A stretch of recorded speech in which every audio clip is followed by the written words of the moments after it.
Ini adalah laptop Lenovo paling murah saat ini dengan prosesor Snapdragon X Series. Bahkan mungkin ini adalah laptop Snapdragon paling murah di pasaran Indonesia pada saat video ini dibuat. Menariknya, walaupun harganya miring, laptop ini pakai Snapdragon X Plus prosesor, bukan yang X ya. Kan kalau yang X polos itu performanya di bawah yang X Plus ini. RAM-nya langsung 16GB LPDDR5X 8448 MHz, jadi siap pakai dan kencang.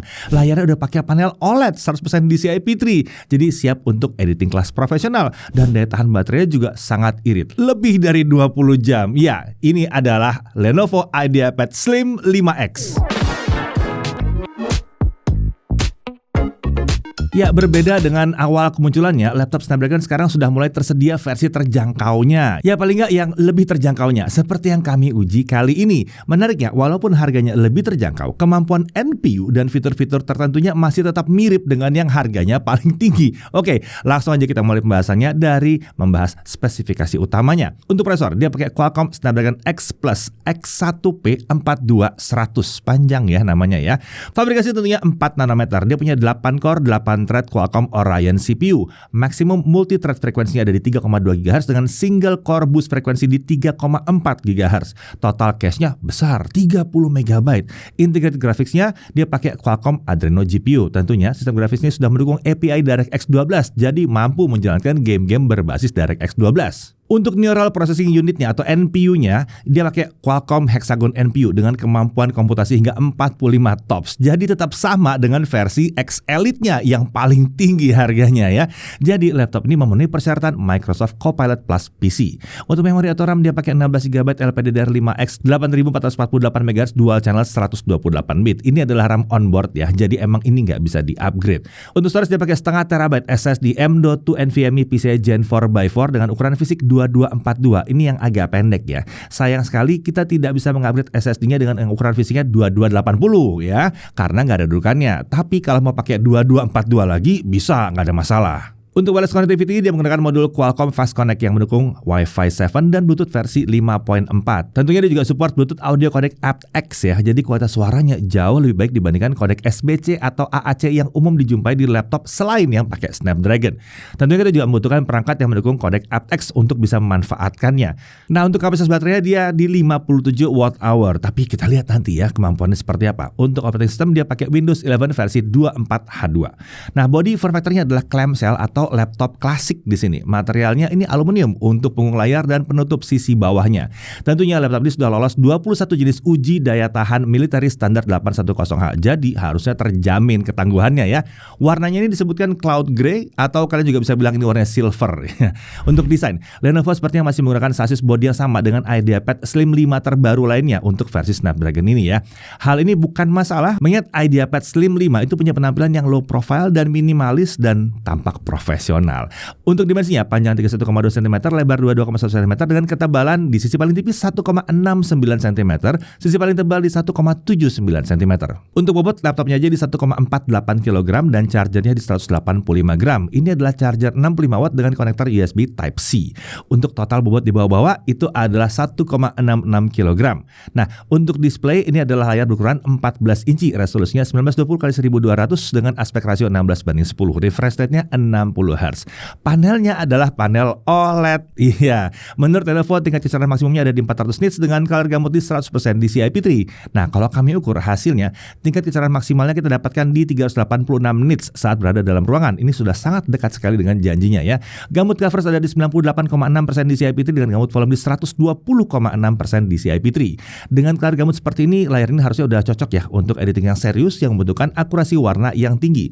Mau digunakan untuk streaming film atau lihat foto pasti udah mantep banget yang satu ini. Mau dipakai untuk kerja berjam-jam juga nggak ada masalah karena layarnya sudah punya sertifikasi TUV Rhineland Low Blue Light dan dia juga flicker free. Untuk permukaan layarnya ini punya sifat yang glossy ya. Nah, permukaan seperti ini mungkin akan sedikit memantulkan bayangan-bayangan dari benda-benda atau lampu-lampu di sekitar, tapi permukaan seperti ini tentunya akan membuat warna yang ditampilkan jadi lebih cemerlang. Panelnya udah OLED, warnanya lebih cemerlang pula. Wah.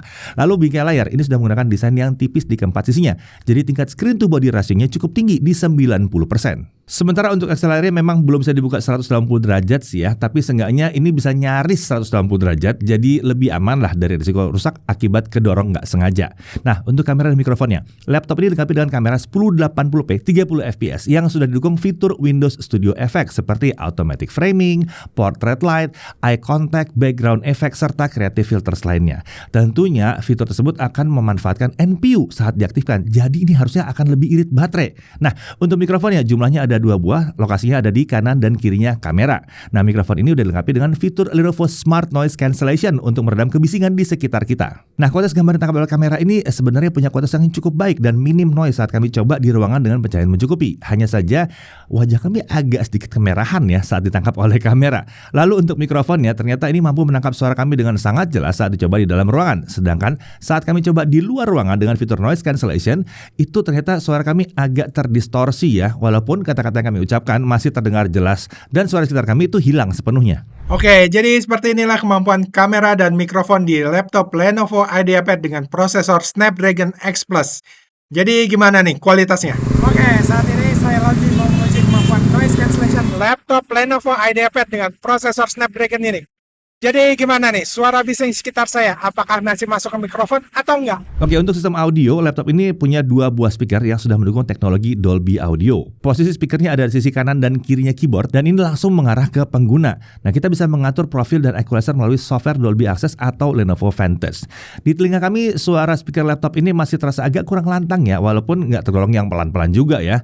Untungnya suara yang itu masih dapat dinikmati, meskipun untuk sektor bass itu tipis-tipis aja memang. Oke, untuk konektor dan tombol. Di sebelah kiri ada satu USB 3.2 Gen 2 Type-C, lalu ada satu HDMI 2.1, ada satu USB 3.2 Gen 2 yang Type-C lagi, lalu ada satu 3,5 mm audio combo jack. Beralih ke sisi kanan, di sini ada micro SD card reader dan ada 2 USB 3.2 Gen 1. Nah, untuk semua yang USB Type-C itu sudah mendukung power delivery dan protokol DisplayPort. Dengan konektor seperti itu, kita bisa memasangkan 3 monitor tambahan ke laptop yang satu ini. Jadi kita bisa memanfaatkan konfigurasi 4 layar sekaligus. Nah, untuk keyboard sebetulnya nggak ada yang luar biasa istimewa banget kalau kita pakai standarnya Lenovo ya.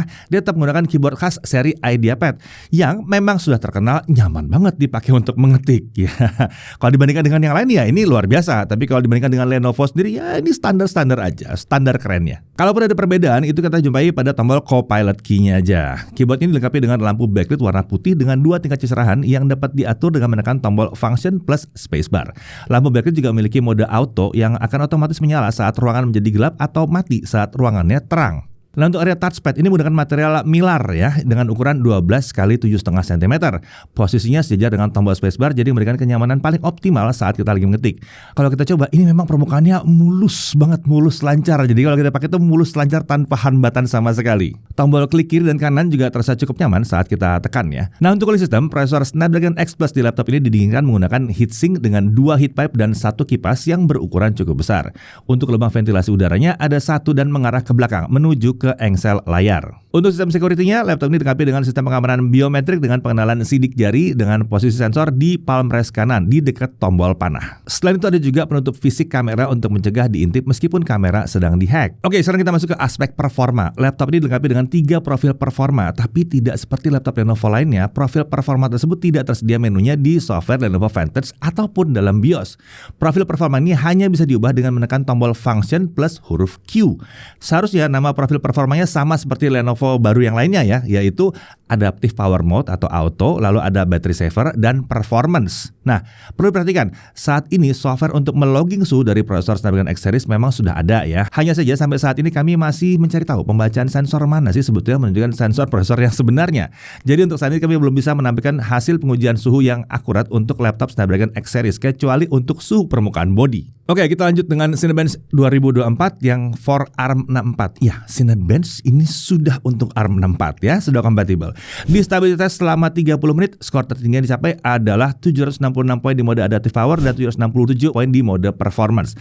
Lalu skor yang dapat dipertahankan adalah 740 sampai 750 poin di mode Adaptive Power dan 760 sampai 770 di mode Performance. Sementara itu kalau kita cabut colokan listriknya, kita dapatkan skor 600 sampai 630 poin di mode Adaptive Power dan 730 sampai 750 poin di mode Performance. Nah, di mode Adaptive Power ternyata penurunannya tuh cukup jauh ya kalau kita pakai hanya baterai aja. Sementara kalau kita pakai mode Performance bisa dibilang hampir nggak ada bedanya. Jadi kalau mau kencang saat tidak nyolok ke listrik, pakai mode performance. Oke, langsung aja kita lanjut ke Adobe Premiere Pro 2025. Perlu diperhatikan, hingga saat ini Adobe belum merilis Premiere Pro versi ARM. Jadi untuk saat ini yang tersedia hanya Intel-based Premiere Pro yang dapat diinstal dan dijalankan di laptop Snapdragon X Series ya. Jadi otomatis ini pakai mode emulasi. Ingat, ini masih pakai mode emulasi. Untuk video 4K 60 yang 2 menit 7 detik dengan software only ini diekspor dalam waktu 25 menit 14 detik. Sementara kalau kita pakai GPU acceleration via OpenCL, ini saya dalam waktu 13 menit 50 detik. Nah, kalau videonya Full HD 60 fps, durasinya sama. Software only saya dalam waktu 6 menit 3 detik. Dengan GPU acceleration pakai OpenCL dia saya dalam waktu 3 menit 27 detik. Jadi terlihat ya, kalau kalian pakai Adobe Premiere Pro ya, ini cocoknya baru ngedit sampai 1080p 30 fps aja. Kemungkinan besar ini karena dia masih pakai mode emulasi. Nah, kita lihat kalau DaVinci Resolve 19.1 ini sudah for ARM64 ya. Jadi DaVinci-nya sudah untuk ARM64. Tapi ini versi gratis ya, tetap ya. Nah, untuk video 4K 62 menit 7 detik selesai dalam waktu 20 menit 43 detik, sementara untuk yang Full HD 2 menit 7 detik selesai dalam waktu 5 menit 51 detik. Lagi-lagi di sini kelihatan bahwa yang pas memang baru di 1080p 30 fps kalau kita pakai DaVinci Resolve yang memang adalah sebuah software yang berat. Oke, sekarang kalau kita pakai CapCut bagaimana? Lagi-lagi CapCut-nya sudah native ya, sudah ARM64 juga di sini. Video 4K 60 2 menit 7 detik selesai dalam waktu 3 menit 35 detik. Sementara kalau dia Full HD 60 fps 2 menit 7 detik selesai dalam waktu 1 menit 1 detik saja. Nah, kalau kalian mau ngedit video 4K cocoknya pakai CapCut nih ya. Akselerasinya udah mantep banget di sini. Lalu kita coba Handbrake. Ini adalah software untuk convert video ya. Ini lagi-lagi sudah native ARM64. Dalam pengujian ini kita coba konversi video 4K 60 yang tadi yang 2 menit 7 detik ke Full HD 60 fps format AV1 tanpa akselerasi hardware. Ini selesai dalam waktu 4 menit 19 detik. Nah, kalau kita pakai akselerasi hardware selesai dalam waktu 2 menit 11 detik. Wah, udah mantep nih ya kalau pakai akselerasi hardware ya. Oke, sekarang mari kita tes buat gaming. Ya, walaupun laptopnya nggak dirancang buat gaming, tapi ya coba kita tes untuk gaming ya. Perlu diperhatikan bahwa tidak semua game Windows itu bisa berjalan normal di laptop Snapdragon X Series. Ini disebabkan karena game Windows memang rata-rata masih ditujukan untuk prosesor dan Windows yang berbasis x86. Jadi game Windows itu pasti akan jalan di mode emulasi. Untuk daftar kompatibilitas game yang dapat berjalan di laptop Snapdragon X Series itu bisa dilihat di website Windows on ARM Ready Software ya. Oke, untuk performa gamingnya kurang lebih seperti ini.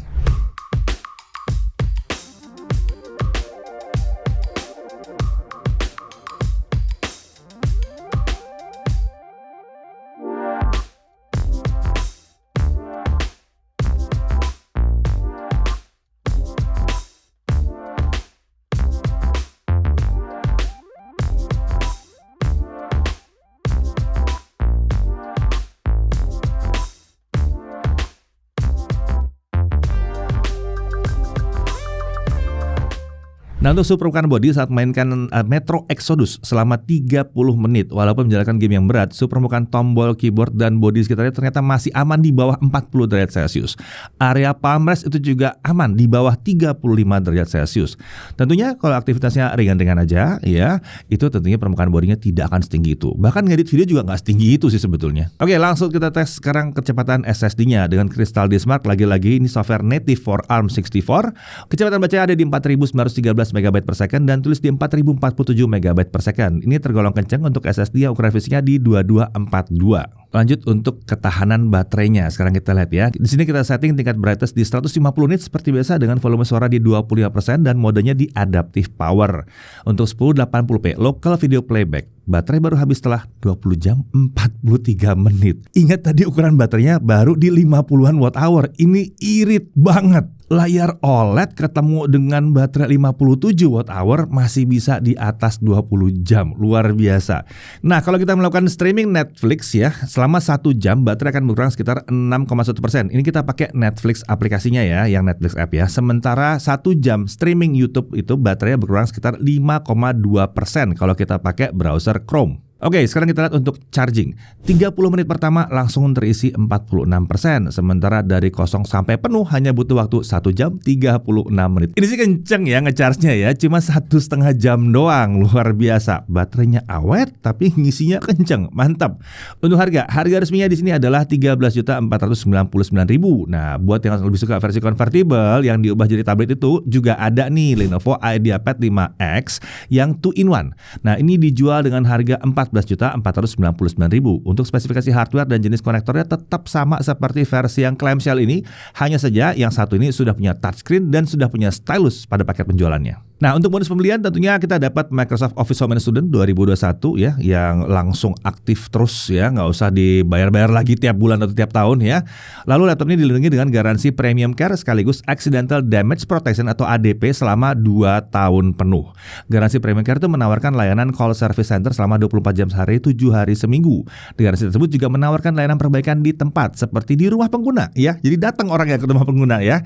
Jadi nggak perlu repot-repot lagi ke service center. Sementara itu untuk ADP atau Accidental Damage Protection itu menawarkan proteksi terhadap kelalaian pengguna di luar garansi utama seperti ketumpahan cairan, jatuh nggak sengaja, retak di panel LCD, keyboard mati, korslet listrik dan lain-lain. Ini ditanggung 100% selama 2 tahun dan dia dapat diklaim lebih dari 1 kali asal bukan di part yang sama. Kalau part yang sama itu maksimum 2 kali, tetap aja bisa 2 kali ya. Mantep. Oke, kita masuk ke hal yang perlu diperhatikan. Ya, memang untuk saat ini belum semua aplikasi untuk Windows 11 x86 tersedia untuk versi ARM 64-nya, walaupun sudah semakin banyak sebenarnya sekarang ya. Kemudian sejumlah aplikasi Windows 11 x86 akan berjalan di mode emulasi saat dijalankan di laptop ini dan mungkin akan terjadi perbedaan pada performa dan kompatibilitas. Lalu untuk versi yang satu ini sayangnya belum ada USB 4-nya.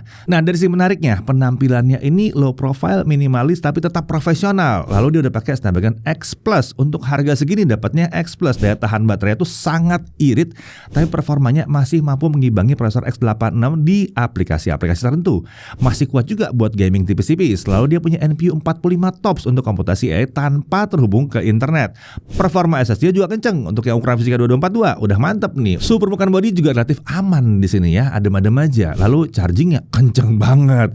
Layarnya udah OLED 100% DCI IP3, ada konektor USB dan HDMI yang besar juga. Ada pengamanan biometrik juga, ada garansi kelainan pengguna selama 2 tahun penuh. Dan yang penting banget adalah daya tahan baterainya luar biasa, di atas 20 jam. Nah, pertanyaannya, Lenovo IdeaPad Slim 5X ini cocoknya buat siapa jadinya? Ya, dengan daya tahan baterai seperti ini, laptop ini akan cocok banget untuk kaum road warrior yang aktivitasnya nyaris selalu di luar ruangan dan akan mungkin sulit ketemu dengan colokan listrik. Untuk pekerja kantoran tentunya ini oke banget ya kalau memang pekerjaannya sesuai dengan kemampuan laptop yang satu ini. Terlebih lagi laptop ini punya penampilan yang profesional, jadi cocok dibawa meeting dengan klien. Buat pelajar dan mahasiswa seharusnya cocok banget sih, apalagi harganya juga nggak terlalu tinggi sebenarnya untuk sebuah laptop Snapdragon dan ada garansi ADP-nya full 2 tahun. Bahkan kalau ADP-nya mau ditambah jadi 4 tahun juga bisa, walaupun memang harus nambah biaya. Kemudian mau dipakai buat editing video juga sebetulnya bisa selama kita pakai aplikasi yang tepat. Misalnya seperti CapCut yang akselerasinya udah mantap.